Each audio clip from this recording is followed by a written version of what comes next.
going on? What's going on? Entertain the Geeky.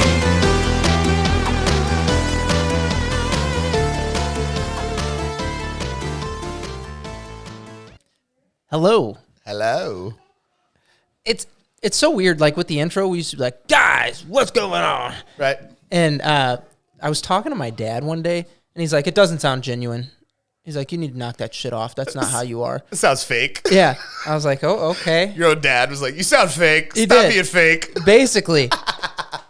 He's like, you're a smart guy. People like listening to you. He's like, don't fucking do that anymore. And I was like, okay, Dad. Yeah, just nice little hello. Hello out there Welcome. to internet peoples.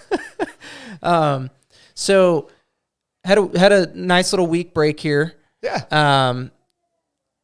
New games came out. We got Star to do Wars some Jedi Jedi stuff. Survivor came out. It's good so far. It's interesting. I'm going to spoil a little bit of early plot stuff here. So if you've not played the game, jump to a later part of the video. Yeah, it's incorporating the High Republic into its story, which is interesting because the High Republic's really only been told to us in media or in other media, right? So in comic books and novels is really the only way. They haven't put it in any television shows yet or any cartoons or anything like that. And it's an era set hundreds of years before the prequels when there were no Sith, when the Sith were, when the Jedi were at the height of their power, when they were exploring the galaxy, when they formed the Galactic Republic to begin with, right? Basically, the High Republic era is the Jedi kind of going out into the universe and convincing planets to join their republic, right? And so you find very early on in the game, I mean, it's the second place you go, you find a Bacta tank with a man in it, preserved from the High Republic era. And he communicates with you through the Force. You let him out. Cal explains to him like, hey, the galaxy's probably a lot different from your time. The Jedi are gone and the Empire rules and a Sith Lord took over the Republic. And so this guy is shocked by that, but also he had become disenfranchised with the Jedi Order in his time. I'm such an unprofessional person. He had become disenfranchised with the Jedi Order in his time, clearly. And the first thing that happens to him is he uses the Force to take apart his lightsaber. He pulls out the crystal and he bleeds the crystal. We essentially watch him turn to the dark side right before our eyes, right? This was the thing that he was waiting to do in his 200-year nap that he had in the Bacta tank. And he immediately leaves. And I think he's the villain of the game. Huh. So interesting little twist on the High Republic, which was a high ideal, right? I mean, it was, modern Jedi, or at least what we would look at in the prequels eras. The High Republic was the paragon, right? It was the virtuous time when the Jedi were spreading the message and recruiting new Jedi and building the Order. Yoda was there, right? There was a High Council still because Yoda lives for 900 years. Obviously, he's part of every era of Star Wars history. Right. If it involves Jedi, Yoda's there.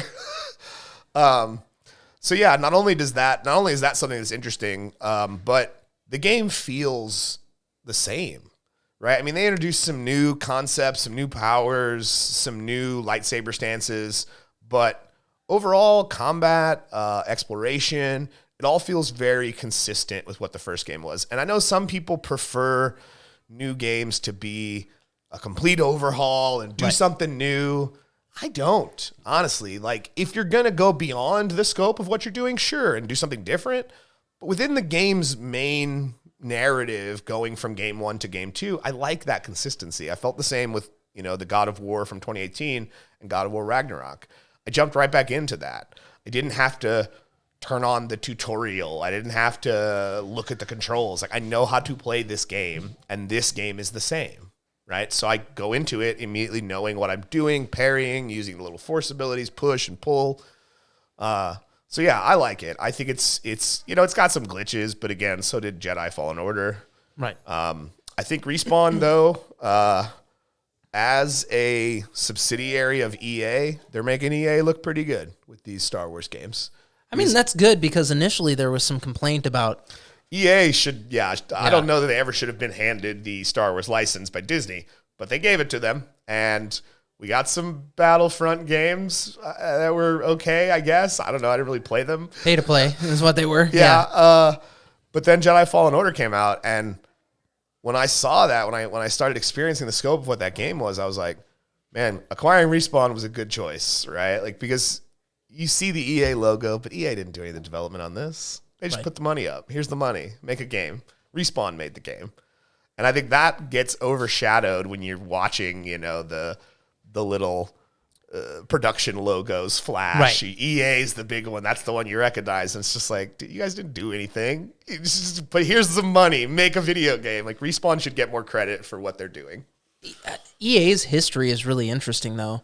I won't really get into it because it doesn't have much to do with this, but how they came into the game space was actually kind of fucking wild because it was when video games started to become a prominent thing. It was the fucking Wild West, man. Sure. And it was just a bunch of people that were basically doing this out of their garage or their school or whatever, and it was really, really impressive. EA was one of the first companies to really blow up with it. And they made a name for themselves because of Madden. I was going to say acquiring Madden was the thing that they did. Getting the NFL license to make video games was, at least for the people who enjoy those kinds of games, a huge boon. Right. And that's kind of what put them on the map and started them down the path that everyone gives them shit about now, where they just release the same game every year with a shinier coat of paint. Everybody fucking buys it too. That's the crazy part, man. The Maddens, the Call of Duties, they're all the same every year with a few minor tweaks. Well, what blows my mind is like they could do a Madden game every 4 years. Sure.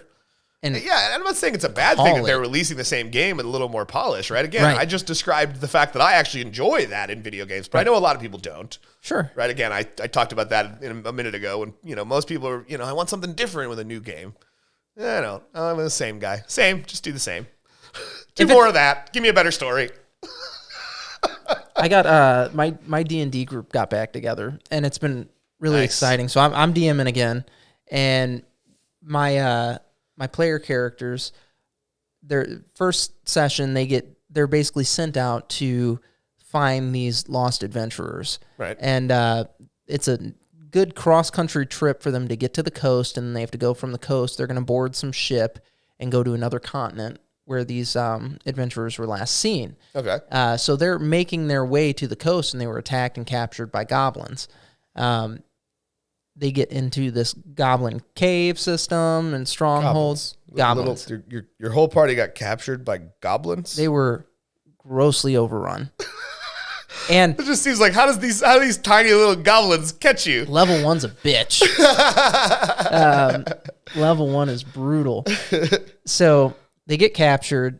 They are being sold off as slaves, is what you find out. The goblins are like, oh yeah, no, we're selling you. Yeah, they're in the trade. Yeah, we have no use for you. Yeah. And the party's like, okay, so as they're being transported through the caves to be taken to whatever slave traders they're going to, they manage to escape, and they get in these big brawls with tons of goblins. They kill the goblins' king and make their way out of the cave system. Right. They get out of the caves. It's dark out. They're exhausted. They're like, fuck, dude, we got to go rest. So they go just a little ways from the mouth of the cave and go to bed. And a goblin comes up and starts yelling, and was like, hey, I'm here. I'm peace. And they're like, what do you want? And he's like, we're on the same team. You're the king now. And they're like, what the fuck are you talking about? And they're like, which one of you killed the king? And the one who killed the king took his sword. Oh, yeah, and the goblin's like, oh, okay, so you're the king now. And the guy's like, okay, what does that entail? He's like, well, you rule the goblins. You get to pick a hand and all this stuff. Right. And the guy's like, okay, is there a way that we can get to the coast faster using your cave system? Is really how this started. And they were like, well, yeah technically, but it might be kind of perilous. So we can do that. You can at least rest for a little bit here so that you're good to go on your nice long journey. And they're like, okay. So they go into the caves, and he's like, oh yeah, by the way, there's goblins that were loyal to the last king that are probably going to try to kill you. And they're like, how many are there? And they're like, well, there were really 12 that you had to worry about, 10 to 12, somewhere in there. Like the captains. Exactly. Yeah, his right hand right, gobbies or whatever. Yeah. So they go through, and the first thing the king does is orders all these people to be killed. And he's like, every one of you that brings me one of their heads, you'll be rewarded for. And his goblin hand that's kind of just been like, you're the one that's the king, he becomes the hand, more or less. Sure. So he's like, they're food motivated more than gold. Gold doesn't really do us a whole hell of a lot of good here. So if you can come up with some good food, well, they managed to kill a bunch of quail, and goblins love quail in my world. So it's a goblin delicacy. Yeah, quail. It is. They stuff the whole quail in their mouth and eat it raw. Jeez. So first head gets delivered to him, and the goblin grabs one of these quails and just smashes it in front of the party. Feathers and stuff are hanging out of his mouth, and the party members are like, what the fuck? And Golthar is the goblin hand. That's his name. He's like, no, that's how we eat these here. It's like sushi. Jeez. And he's like, this is feeling an awful lot like Fry accidentally becoming king of the water planet by drinking the emperor. A little bit. They manage to kill off this resistance, and as heads are being brought to them of these bad guys, and they're getting their quails, slaves are brought to them because they're like, hey, we captured some more slaves. Right. Here's a reward for you. Yeah, and the king's like, whoa, what do you mean slaves? He's like, we don't do slaves anymore. That's not our thing. And the goblins are like, well, what the hell are we going to do? This is how we barter. And they're like, no, we don't barter like this anymore. So you can make things. You guys are good at making things. Just trade that. Sure. So in 2 sessions, they managed to abolish slavery become a king of a colony and abolish slavery. Yeah, like I said, it's Fry drinking the emperor. And you are now the emperor. Right. You drank our emperor. It's been a lot, but now they've added this fold that I totally didn't anticipate of, oh, well, now they rule this little goblin sect. And like I said, players are never going to do what you want them to do. It's my fault because I thought giving them this guy that's like, you're the king now, they were either going to kill him or tell him to piss off. Like, yeah, but there's like I said, players are never going to do what you want them to do.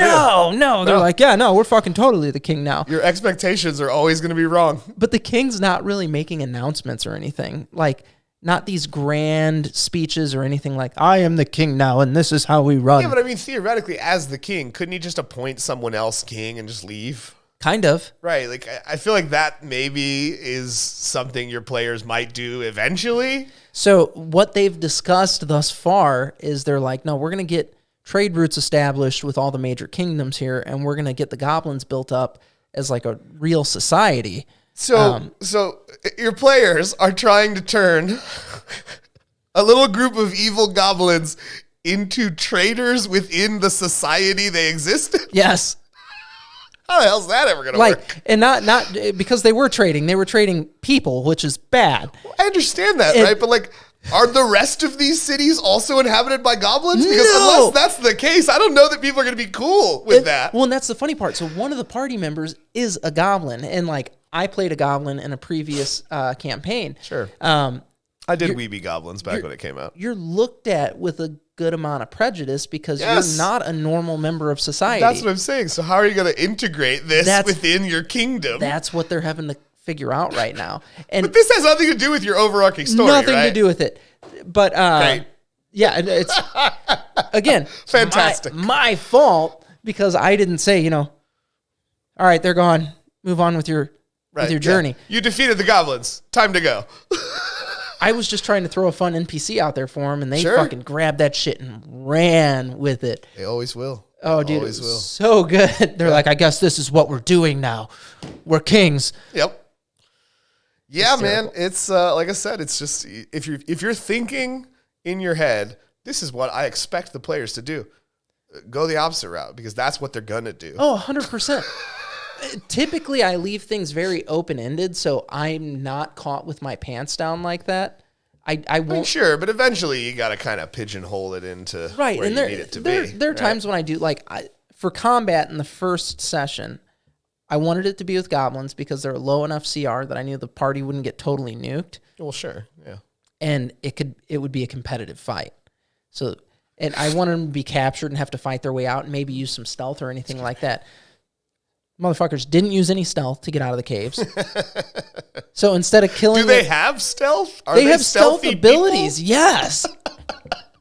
Yes. Because sometimes it's fun to put people in situations that they just have no ability or recourse to help. Like, I don't disagree at all. Putting the big dumb paladin in a situation where he's got to be sneaky, it's great. It's hilarious to watch. Right, your armor's clanking as you're making your way through the clay. No, so they they leaned into it hard, and it's this new fold that I'm like, well, this is going to make the story very interesting, and it's a homebrew world, so that's sure.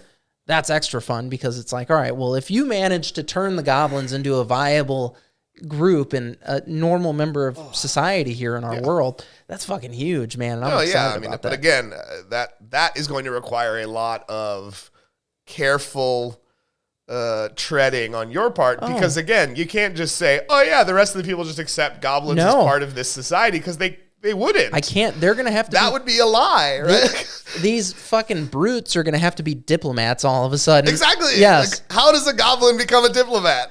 Well, not all the party members are goblins, but they don't look like most of the other people. One of them's from another plane of existence and stuff like that. So it's just like, man, you guys you're not making this easy for yourselves, but it's going to be cool. Yeah, I mean, good luck. I had a drow campaign that I ran, and my players were super evil because that's who drow are. And then they changed everything about how the drow world works, and they were trying to like go out and show people like, no, we want to be a part of society again. And we didn't really get to that part. This was right before COVID. But yeah, I don't really know how I would have handled that, right? Because it's hard for people or for the society and the world at large that you're playing this game in to set aside centuries of prejudice. Right. Right? Like, no, you see a dark elf and you go, oh shit, the dark elves are coming and they're going to kill us all. Because that's what they typically do when they come to the surface. If you see a drow on the surface, it's a scout in advance of a raiding party that's about to come kill everyone in your village. We're about to get hit up. Yeah, everyone. From the elderly to children to men to women, everyone is going to die when you see that drow scout. Yep. So yeah, I was actually looking forward to and extremely terrified of trying to work out how that was going to fit within the story, within the narrative. That's amazing. Yeah. Again, we never got to finish that game. I was sad because I had a really good ending for that game. Did you? Yeah, but we never got to get there because COVID, and then on the other side of COVID, well, I mean, I don't even think we're on the other side. We're just going to be dealing with COVID forever now. It's like the flu now. Yeah. I was going to say, it's just endemic now. We're just going to be dealing with it forever. But yeah, just that I never could get that group back together to finish that game. I still have all the sheets and stuff. It was a fun game.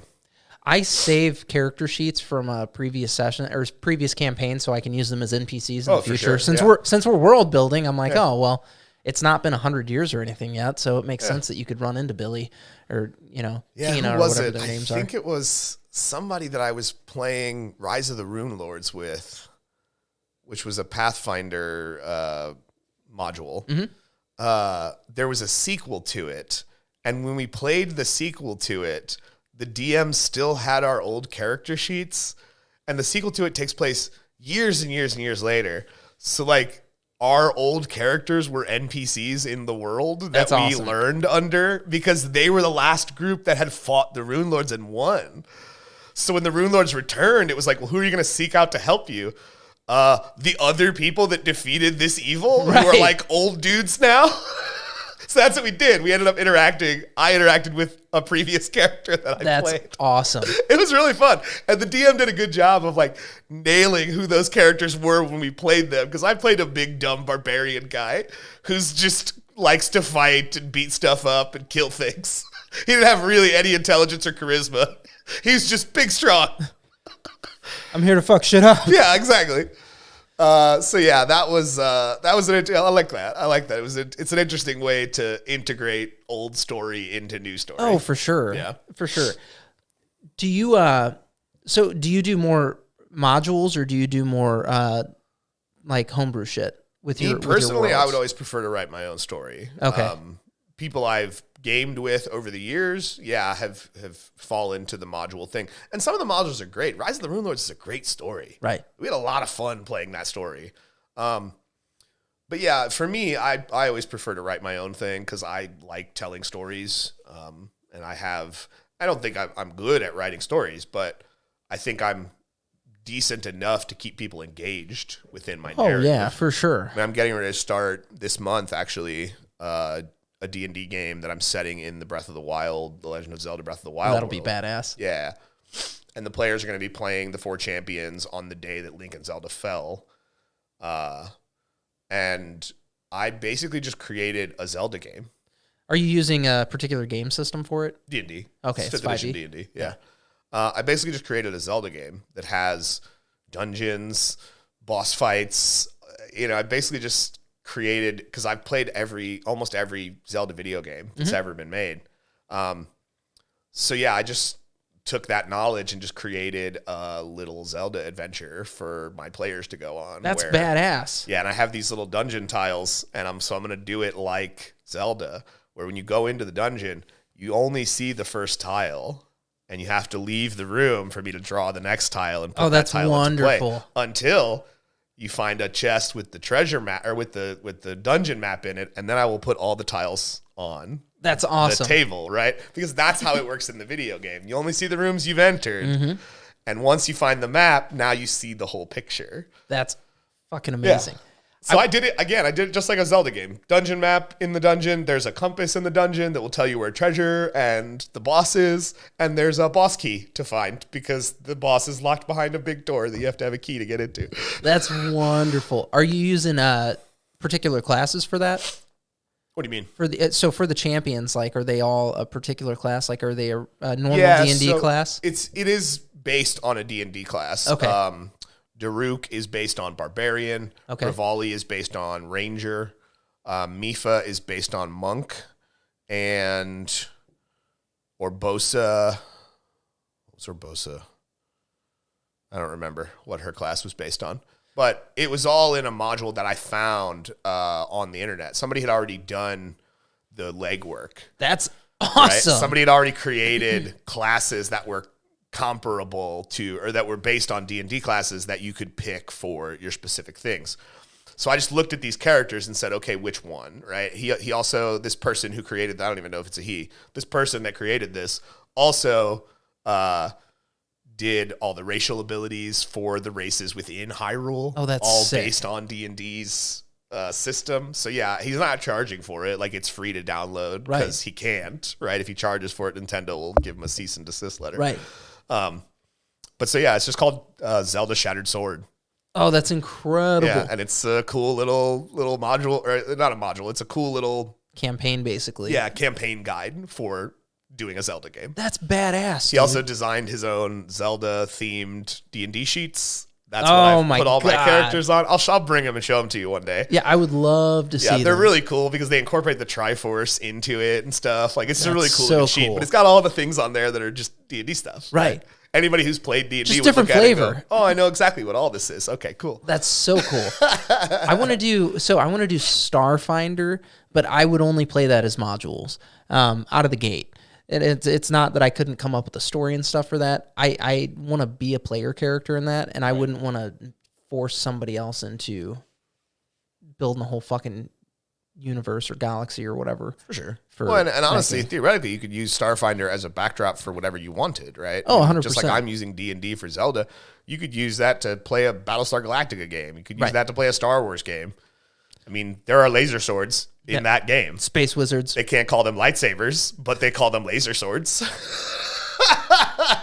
But it's just a lightsaber, right? Like, so you could do whatever. You could put any sci-fi thing in there. Yeah, I do want to play that one. Then after this campaign, my group is switching to Pathfinder 2. Yeah, as I say, you just recently got a book. Yeah. Got the core book, right? Yeah. And it's So the action economy is much better than 5th edition. How they do a lot of the stuff in it. Sure. It's a little more fluid. It's less swingy. Isn't that funny? Because Pathfinder 1st edition was just a perfected version of 3.5. 3.5. Yeah. And so like they let 5th edition come out, saw what it was, and said, we can do better. Pathfinder 2nd edition. Right. Well, and they did, but it's also, so the funny thing about it is, I'm sure most of the people watching this or listening to it know about the OGL debacle a couple of months ago. Yeah, the open game license. So the new game license, for the new license for open gaming that's being proposed by Paizo and a few other companies is called ORC. That's good. Which is amazing. Like you just wanted what's that an acronym for? I for fucking get. Hold on, we'll look this up real fast. Because that's good. If they found a good acronym that uses ORK or even ORC or ORC or even ORK would work, right? Like, let's see here. But yeah, the open game license thing, that was a huge mistake on their part, and they've done some real damage to their brand, I think. As they did of it. They did a ton of damage to their brand, and now there's several other people that are on board with this orc thing, and it's other decent sized publishers. So it's like, man, you might be in a bad spot if they're able to make really great play systems. Sure.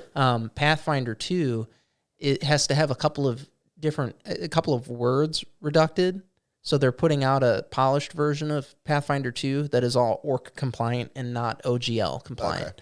Okay. Gotcha. So really interesting. What's it called? Open RPG Creative License. ORC license. Open RPG Creative. Oh, clever. Okay. Yeah. Yeah. I like that. It took me a minute to go, wait, we're using just the R in RPG. We're not using the P and the G, right. Even though that in and of itself is also an acronym for role-playing game. Right. That's like it's open role-playing game, core, license, creative, awesomeness, so it's it's orc. God damn it. Oh, that's good. So yeah, they're doing their thing with that, and I'm like, of course you made it orc. That's super fun, super clever. But the Pathfinder 2 play system is really nice. It's not as crunchy as first edition Pathfinder. Yeah, I've got the core book for 2nd edition. I haven't played it, but I've looked through it. It's good. Yeah, it seems good. It's good. I like that they're doing the 3-action economy and that sort of thing. Starting hit points are way higher. Sure. Than they are in D&D, so that you're more survivable early on, but you don't scale as hard. Right. Which is fucking sweet. Yeah, for sure. And apparently you don't run into the issue where your PCs are rolling everything after about 5th level. Because after about 5th level, you have to start throwing really high challenge ratings out or really editing the monsters so that it's competitive for your group. Yeah. If not, they're just shitting on everything. And, that's not fun for them. Yeah, for sure. So I'm stoked for Pathfinder. But back to the sessions that I've played recently, I had party members drop in too, and it was fantastic. They had to make some death saves. And they're like, this is the first time we've had to make death saves in a long, long, long time. I was like, you've had some shitty DMs. Whatever. Shut up. So the last DM, we really didn't get into super bad danger. Well, that's what I'm saying, right? Like, bad is the wrong word, right? But you have to every now and again put your players in a situation that they can't win because they're gonna try, and failing is humbling. So the last DM, we ran into 2 or 3 scenarios where we could not win. We were completely overrun. Sure. We ran. We just got the fuck out of there. But that's not what most people do. Right. No, we did. Most people just, no, I'm going to win this fight. Nope. Tuck tail. And then the next time where we saw overwhelming odds coming our way, we told this town, we were like, hey, you guys are going to need to evacuate. This is going to be really bad. We're getting out of here. But you understand why that's the rarity, right? That's not what players do. Players see a challenge and they say, I'm going to win. Well, we had another one. It was a homebrew monster called a Hungering Maw. If you would do 25 or more damage in a single attack, a fraction of the creature would splinter off and become another of the same creature. So you either had to... So it was a Hydra? Basically, you either had to ping them and bring them down bit by bit, or you had to one-shot them. Right. And we couldn't one-shot them. That was impossible for us. Sure. And most of the party hit too hard every attack to ping them. So we got to the point to where there's fucking 9 of these things, and we were like, oh, dude, we're fucked. Yeah. We're fucked. So we were like, how do we not do this fight anymore? And we tucked tail and ran. Totally bitched out. So you just left 9 things out in the world that are going to go kill everything now. We found out, here's what happened with those. We found out that there was this witch that was controlling them. So we ended up talking to the witch, and as there were armies coming to march on this port city, and that's the one that we told to evacuate. We talked to the witch, and we said, hey, we need those things to go meet the enemy forces. Right. Because they're going to be able to completely stop, if not drastically slow them. So that's exactly what happened. And we just start splitting. The hungering maws managed to kill off the entire ground force of this army.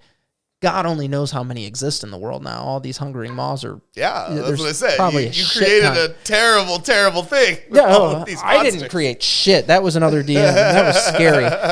I had to try to deal with that. But yeah, they were dropping, and it was fucking nice. Yeah. And watching him... So the party member, one of them dropped twice. 2 different fights, he dropped twice. In the first one, he immediately made his death save. Second one, he rolls a death save and gets a 4, and he's like, oh no. And I saw it click with him that I might not get up, and we're only in the second session. It was fucking awesome. When you see those wheels turn in your character's head, and it's no longer this, oh, we shit on everything. We are the almighty steamroller.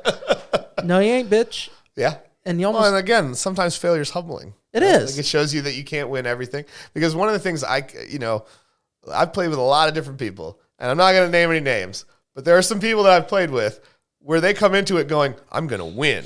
And it's like, that's not the kind of game it is, man. It's not a win or lose. You don't have to break the game. You know what I mean? Like, right.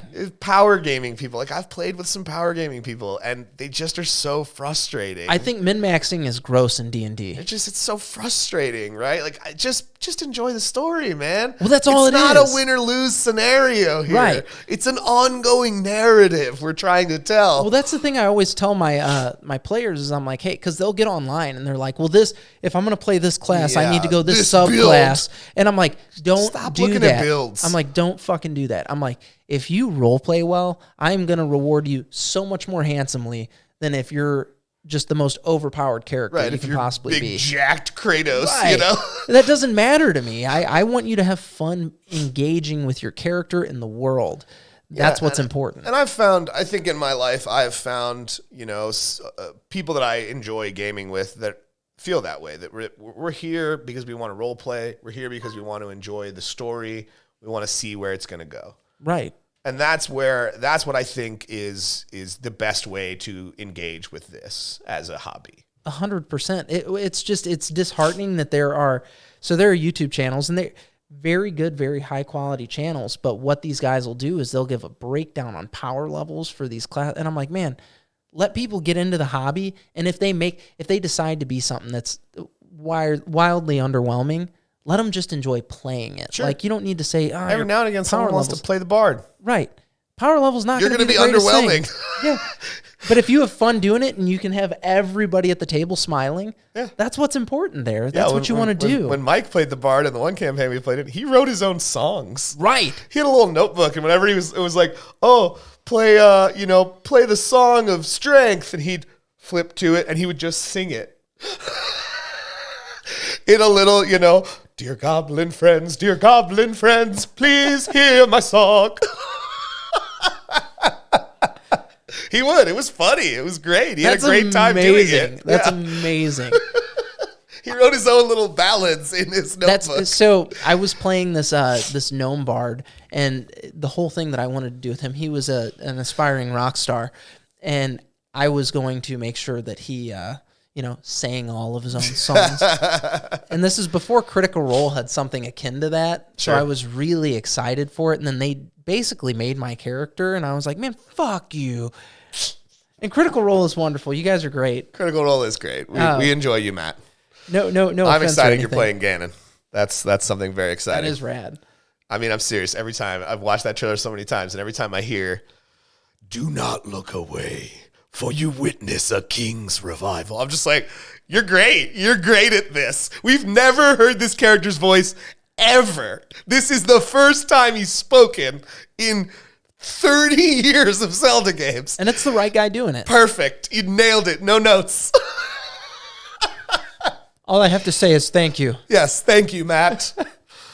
Yeah, that's all the nerdy stuff going on in my life. Yeah, it's about the same for me. I finished my He Who Fights with Monsters. It was a 26-hour audiobook. Nice. Fucking binged that shit because I told you on April 18th the new one came out. Yeah. Got through that with the quickness, man. Huh. So it's so funny. There were some recording issues in it, and I'm in a couple of groups on Facebook about it. Right. And people are like, "What the fuck, man? This one's riddled with problems." And I'm like, "Yeah, you've never edited anything like that, and it shows because if you edit a 4-hour anything, it's a pain in the dick. You edit an hour of audio for something. It's not necessarily a fun thing to do, let alone 26 straight hours of it." Sure. Cut them a little bit of a break there, but they're like, "This one's slow in parts." I'm like, you guys are so ungrateful. Like, it's a good fucking story. It's fun. Like, I don't know. People are so weird with that stuff. I'm like, just enjoy it, man, because it's a cool ass story, and that you get to see this character really progressing and really growing, and his friends are all doing this. It's fucking cool. Right. I do need to get you into that one. Yeah, I'll check it out at some point. Magical.